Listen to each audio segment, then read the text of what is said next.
Salut! Est-ce que ça t'est déjà arrivé de manger sans faim et d'utiliser l'alimentation pour te faire du bien finalement, pour te soulager?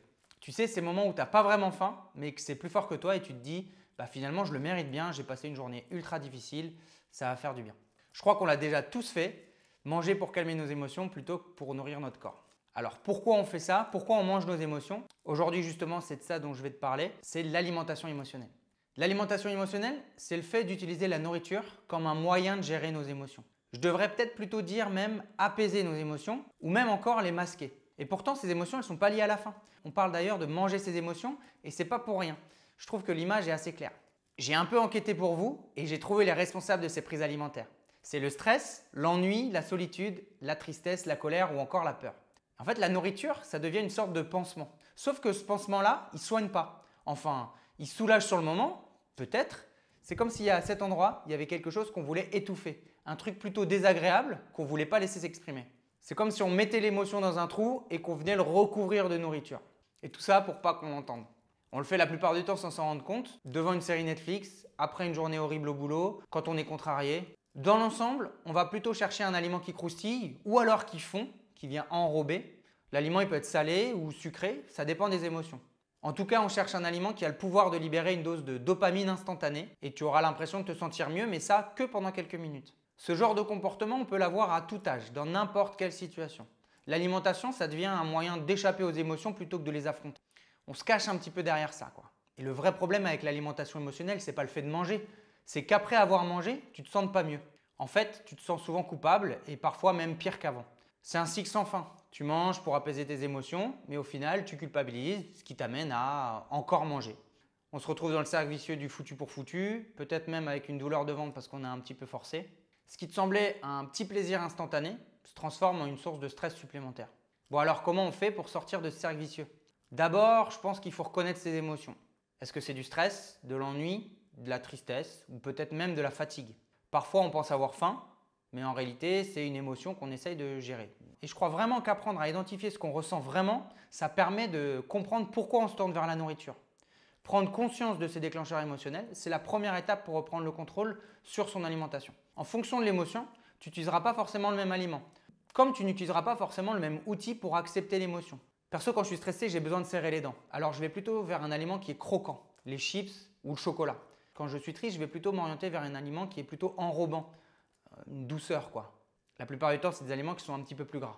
Le chocolat par exemple, il peut répondre à plusieurs émotions. Il est croquant, il est enrobant, il est sucré, enfin voilà. Une fois que tu as fait ça, tu vas trouver des alternatives. Et pour ça, tu vas devoir tenter des choses. Être acteur et pas subir l'émotion.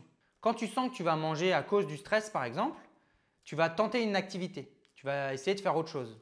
Tente de marcher, appelle un ami, écris dans un journal, hurle dans un oreiller. Alors ça paraît idiot, hein, mais ça fonctionne parfois. Ça te permet de faire une pause, de réfléchir à ce qui se passe réellement et tu peux tenter des choses pour chacune des émotions. Alors parfois, ce que tu tenteras, ça ne fonctionnera pas, hein, je te le dis tout de suite, ou l'émotion sera trop forte et l'alimentation, ça sera le seul moyen finalement d'aller mieux. Tant que tu n'auras pas appris à maîtriser un autre outil que l'alimentation. Mais finalement, est-ce que ce ne serait pas OK de manger pour aller bien si à partir du moment où tu manges, tu n'as pas de culpabilité? Moi, je pense que finalement, ça peut être un outil comme un autre. Hein. Et en troisième, il est important de prendre soin de ses émotions, de les accepter. Une émotion, c'est un message.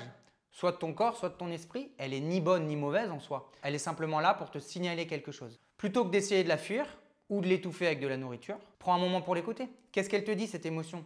Qu'est-ce qu'elle te souligne? Est-ce que c'est de la fatigue, du stress, de la tristesse? Plusieurs émotions en même temps? Tu es en danger. En acceptant tes émotions et en les traitant avec bienveillance, tu pourras trouver d'autres moyens de les apaiser sans avoir besoin de te réfugier dans l'alimentation. Alors évidemment, ça ne va pas se faire en un jour, ça demande du temps et ça demande surtout d'être acteur de ce changement.